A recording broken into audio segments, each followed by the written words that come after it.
Ini mungkin backpacker termiskin yang pernah saya lihat. Dia sangat miskin sehingga dia bahkan tidak bisa melihat ranselnya. Jack berdiri di sana melambaikan mobil selama lebih dari 2 jam. Tetapi tidak ada satu mobil pun yang mau berhenti untuk membantunya.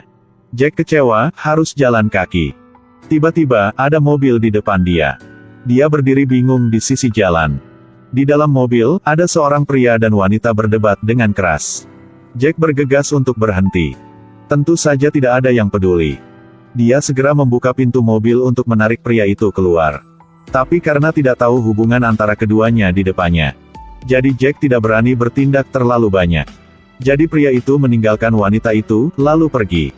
Jadi gadis ini juga ingin memanggil taksi. Binatang itu barusan menyentuh tangan dan kakinya. Itu sebabnya mereka berdua berdebat. Gadis ini bernama Veronique, penduduk asli. Dia juga seorang backpacker. Jadi mereka berdua mulai mencari cara untuk mengejar mobil. Melihat mobil-mobil lewat satu demi satu. Tapi tak satu pun dari mereka ingin berhenti. Jack sangat marah. Veronique mengatakan tempat ini dikabarkan memiliki pembunuh jalanan. Pembunuhan berantai. Triknya sangat kejam. Itu sebabnya dia menakuti semua orang di daerah ini. Tanpa pilihan lain, keduanya harus berkemah semalaman. Veronique penasaran mengapa Jack tidak membawa ransel. Jack menjelaskan, ranselnya dicuri di sepanjang jalan.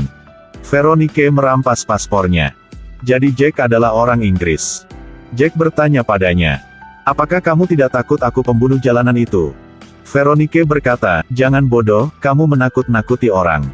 Keesokan harinya, keduanya melanjutkan perjalanan. Sebuah mobil kuning lewat. Untungnya, kali ini berhenti. Jack berjalan untuk bertanya. Paman di dalam mobil setuju untuk membawa mereka sebentar. Tapi sepertinya Veronique sedikit ragu. Meski begitu, kalian berdua masih masuk ke dalam mobil. Jack berkata dia ingin pergi ke pelabuhan terdekat. Paman tampaknya cukup antusias. Beritahu mereka bahwa pelabuhan di sini sedang mogok. Jika tidak bisa nginap di rumahnya 1 malam, maka hari berikutnya akan membantu mereka memikirkan cara. Tiba-tiba mobil itu seperti menabrak sesuatu. 2 orang keluar dari mobil untuk melihat. Ternyata itu kelinci liar. Pemiliknya sangat senang. Dia mengangkat kelinci untuk menakuti Jack. Udah dapat makanan buat malam ini. Mereka dengan cepat mencapai rumah paman ini. Ada seorang wanita pirang, Mary, berdiri di depan pintu. Dia dengan antusias mengajak Jack untuk beristirahat. Tapi Veronique cukup tegang. Pada saat ini, Jack merasa bahwa tindakan dan gerak tubuh Mary agak aneh. Dia berjalan mendekat dan memeluk Jack. Sepertinya ingin mengatakan sesuatu padanya. Di meja makan ini mengintai seorang pembunuh jalanan. Jack adalah seorang backpacker yang malang. Veronique dan Jack tidak sengaja bertemu di jalan. Dan paman di jalan secara tidak sengaja bertemu dengan mereka. Dan membawa mereka berdua ke rumahnya. Sampai Jack menyebutkan pembunuh jalanan. Lalu wajah Mary tiba-tiba berubah warna. Kalian makan, aku akan tidur. Jack agak pemalu. Pada saat ini, paman menunjukkan minat lagi. Dan juga sangat berpengetahuan tentang setiap detail, bagaimana si pembunuh melakukan kejahatan. Veronique, yang duduk di sebelahnya, menjadi marah. Ada apa ini, belum selesai. Paman menghibur Jack. Jangan khawatir, tempat ini sangat aman. Makan malam itu membuat Jack tidak bisa menelan. Setelah makan, Jack dan pamannya duduk di luar di ruang tamu berbicara tentang si pembunuh. Veronique menemukan Mary sedang mencari paspor Jack. Mary berkata, aku hanya tidak bisa tidur, jadi aku mencari-cari. Dari percakapan mereka, itu bisa dilihat. Antara 2 orang yang Veronique dan Mary kenal sebelumnya. Malam itu, Jack kembali ke kamarnya. Tiba-tiba Mary masuk. Dia dengan hati-hati memberitahu Jack.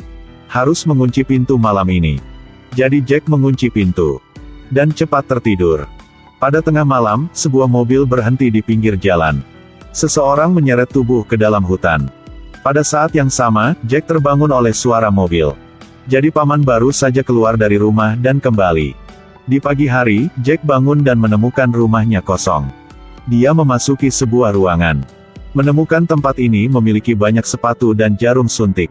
Setelah keluar, dia bertemu pamannya. Katanya Veronique telah meninggalkan tempat ini. Noi. Anda tidak perlu menemukannya lagi. Pada titik ini, Jack menyadari ada sesuatu yang salah. Pamannya berkata bahwa Veronique telah meninggalkan pesan untuknya. Dan menyuruhnya pergi dari sini dengan cepat. Jack melihat pena di atas kertas. Ternyata bukan dari Veronique. Tiba-tiba jarum suntik tertancap di tengah lehernya. Sampai dia bangun, menyadari dia diikat. Seorang lelaki tua muncul di depannya. Dia datang ke sini karena dia ingin memotong jari kakinya. Jack ketakutan dan buru-buru berteriak. Jadi lelaki tua itu mendorongnya ke dalam mobil. Mengeluarkan jarum suntik. Dan katakan padanya, ketika dia bangun, dia tidak akan mengingat apapun. Dia akan kembali ke jalan itu.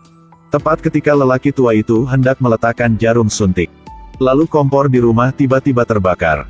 Ketika lelaki tua itu kembali untuk memadamkan api, Jack berlari ke rumah pamannya.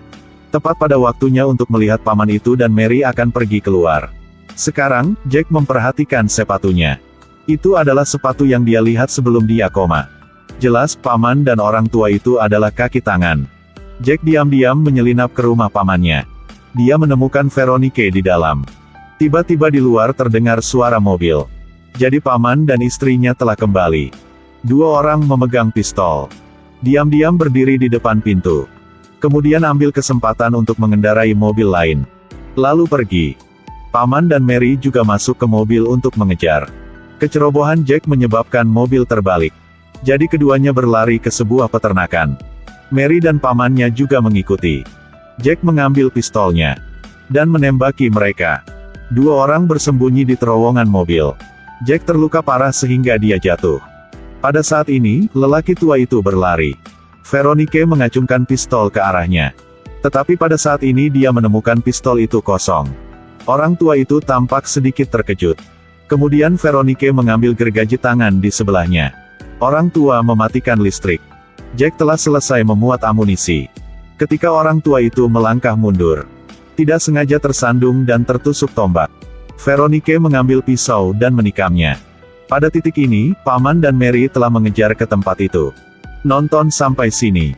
Saya tidak percaya ada yang akan menduga bahwa Veronique adalah putri mereka. Dan pembunuh jalanan yang sebenarnya adalah Veronique. Karena ketika dia masih kecil, dia menderita terlalu banyak trauma psikologis. Jadi dia terus membawa para pemuda yang dia temui dalam perjalanan kembali. Setiap kali ayahnya membantunya membuang mayatnya. Sang ibu berkata bahwa ini adalah terakhir kali dia membantunya. Pada saat ini, Jack mengangkat senjatanya untuk mengejar. Dia masih tidak tahu yang sebenarnya. Veronique mengikat mereka berdua bersama. Dia bilang kali ini nyata. Dia tidak akan kembali seperti dulu lagi. Tetapi sang ayah berkata, kamu tidak akan berhenti, karena kamu seorang pembunuh. Akhirnya, Veronique dan Jack berkendara di jalan baru. Jack membuang foto mantan pacarnya. Dan bersiaplah untuk pergi bersama Veronique ke Cakrawala. Dan Veronique dengan lembut menyentuh pisau di bagian belakang kursi. Jack mengira dia telah bertemu cinta sejati dalam hidupnya. Tapi di mata Veronique, dia benar-benar hanya mangsa. Film akan segera berakhir di sini. Jika Anda suka, jangan lupa untuk meninggalkan komentar di bawah.